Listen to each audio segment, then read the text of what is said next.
Welcome to Seize the Time. We're going to go over operations on the Helm. We're going to go over starting procedures on both your port and starboard engine, kind of what all your rocker arm switches are going to be up front, how your backup camera is going to work, and kind of your digital display on your front.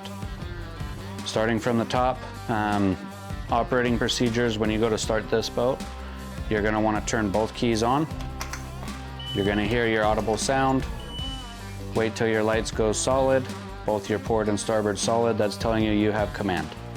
After you have command, both of these are digital start switches. So you don't have to sit there and crank the engine. Just turn your key for half a second, let go. It will crank on its own and it'll start on its own. Go to your starboard, same thing.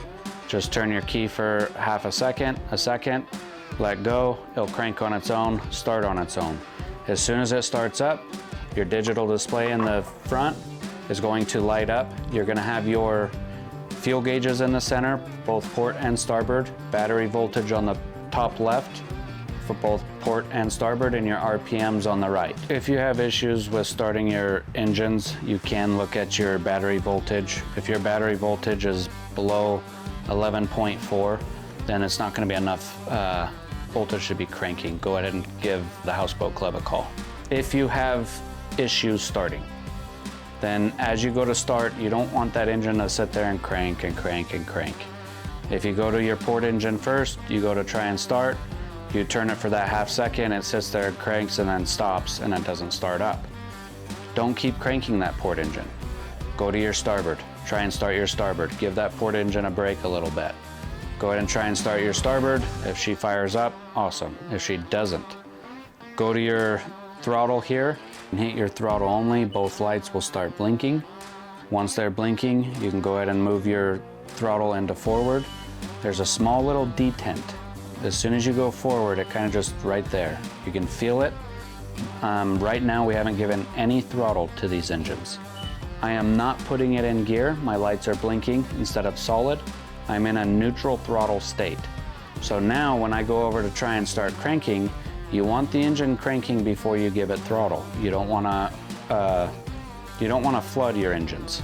So you'll go ahead and start your crank. Once it starts cranking, you'll go half throttle, give it a little bit, come back, see if she starts up. If she doesn't, don't do it again. Go to your starboard.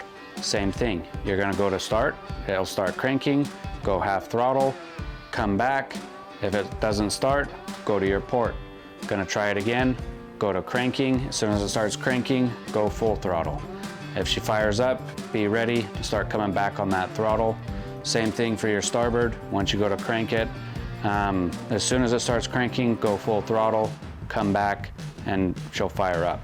If you have issues on starting both of your port and starboard engine, we ask that you please do not go to the engine compartment. Call the Houseboat Club.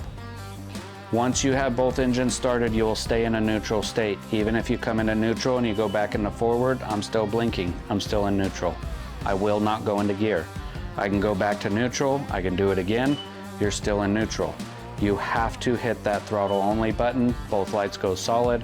Now when I go into forward, she will be going in the forward and reverse. Once you get close to the beach, it is hot here. So there's chances of vapor locking on engines.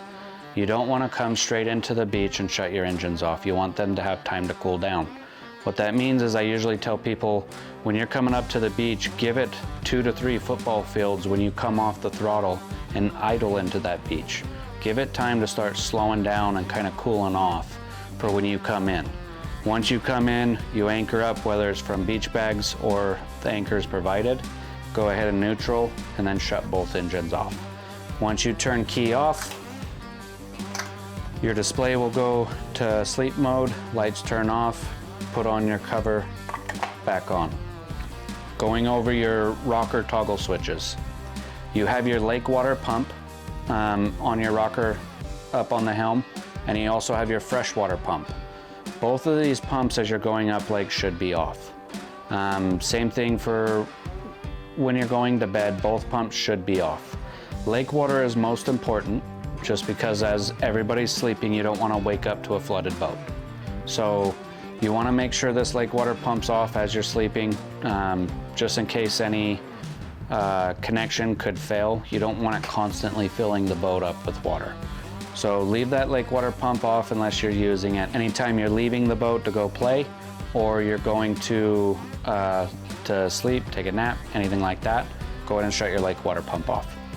You've got your horn, you've got your blower, run that for a good 5 minutes before you start any of your engines. You got your nav lights. Forward is going to be your red and green in the front and your anchor light in the back. Middle is off, that's very important, that will kill your batteries. Down is just your anchor light, that will turn only your anchor light on. You've got spotlight up in the front. This is an extra toggle switch accessory. And then all 3 of your bilge pumps are on automatic floats. You can manually override and turn all 3 of them on for any reason if one of those floats were stuck. But all 3 of your bilge pumps you won't have to worry about, they will automatically turn on. Pushing your power up button will turn on your backup camera. Once you come to your helm and you're starting to pilot up, keep in mind this is a 75-foot houseboat. So as you're going up lake and you go to start turning right a little bit, it takes a little bit of time for that boat to start turning. As soon as it starts turning, you're gonna start having to fight momentum to come back. So as you go up lake, you'll see those people fishtailing. That's because they're going to the right, they're waiting for the boat to start going right. And as soon as it goes right, then they're going to the left. You're fighting your momentum back and forth. Kind of think of a head as you're going up lake. Once you start feeling that boat, kind of just start going to the right, go to the left a little bit. That will help you with on fuel consumption and getting up lake a little bit more efficient. Just a pointer. Radio channel 16 will pick up National Park and Airmark for any emergencies. We will be operating off of channel 10. As you're coming in and out to the State Line Auxiliary ramp, we'll be on channel 10. We do have 2 toggle switches up on your bottom left. These are your bow and stern thruster. Under normal operation for you going up lake, there shouldn't be any reason for you to have to use your thrusters. These are more for when you're coming into a marina, coming into a dock, going onto the trailer, coming off the trailer. Going up lake, you don't want to be running thrusters as you're cruising up lake. You can take your steering wheel, you can turn it all the way to the right until it stops. Right there, it's getting tight. Once you're there, count your rotations. So we've got 1, 2, 3, 4. That stopped right there. 4 rotations, which is good. You want about 4 or 5. Once you come back, go halfway. You got 1, 2 rotations. That's gonna put our drive straight right there. That's how you can know when you're coming off the beach and you don't know if your drives are to the right, you don't know if they're to the left. That's how you can tell where your drives are.